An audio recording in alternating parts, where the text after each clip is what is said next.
because this is more of the interesting topic. This is more of, is it the passing of the torch? You talk and you hear Oscar De La Hoya talking about Jaime Munguia is going to get it done. A lot of people also believe it's kind of like essentially when, Mayweather gave Canelo a shot.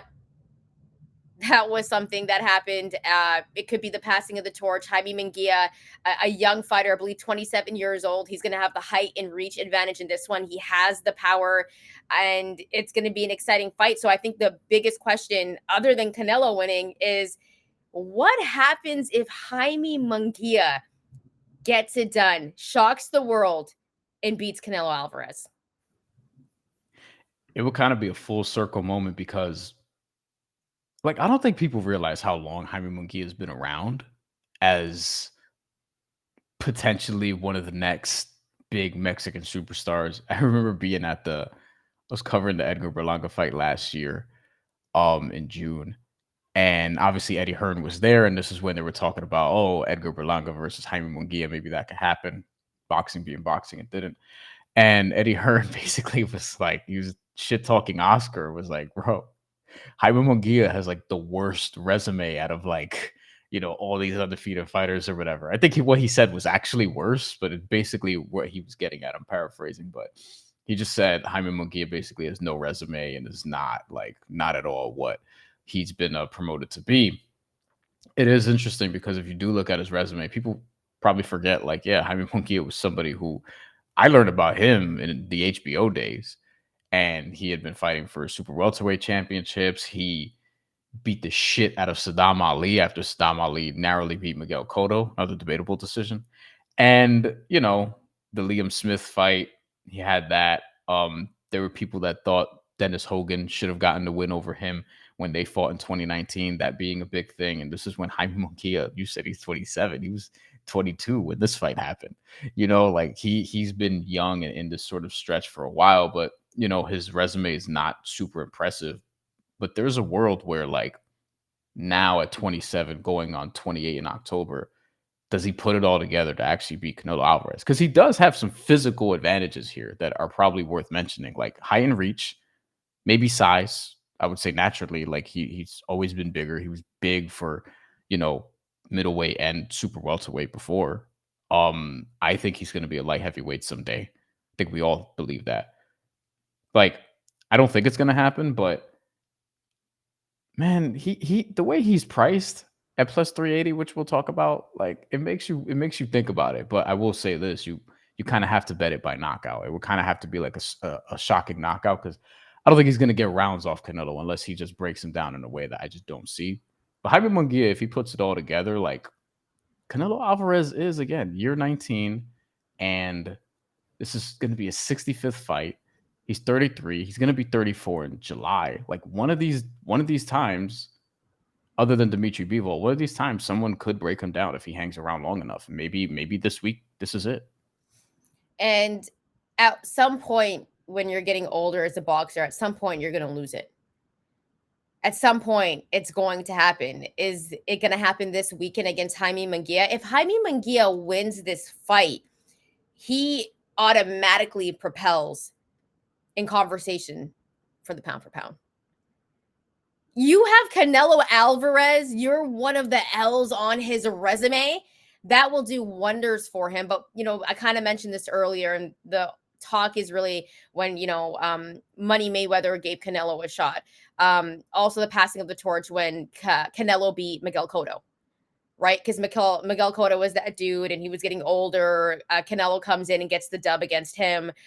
Kind of something similar that could possibly happen. But if Jaime Munguia beats Canelo, he can do whatever he wants. And I still think a money fight with him and Edgar Berlanga would make sense. That would still make sense to me. Yes. It would be a big win for Oscar De La Hoya too. Yeah, and same thing, Mexico and Jaime.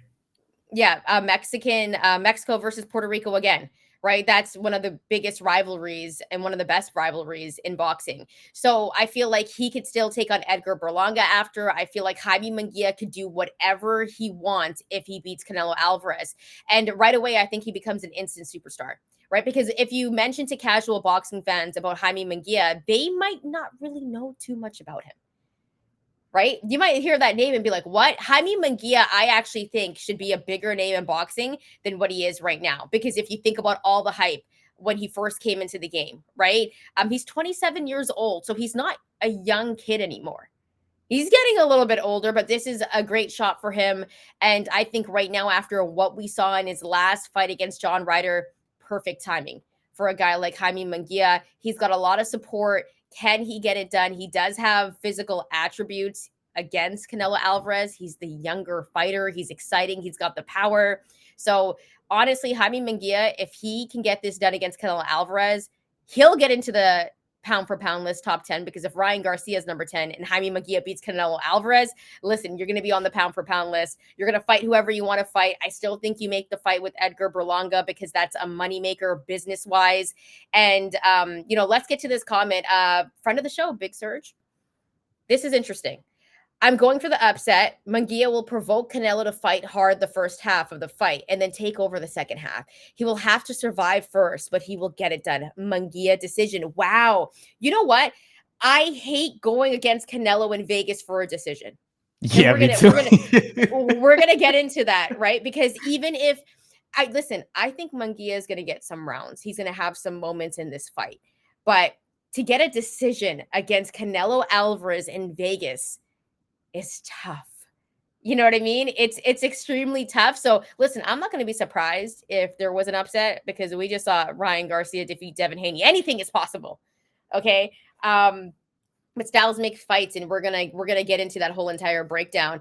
Bryan, before we get into Money Be Green, is there any final thoughts on Munguia possibly beating Canelo Alvarez?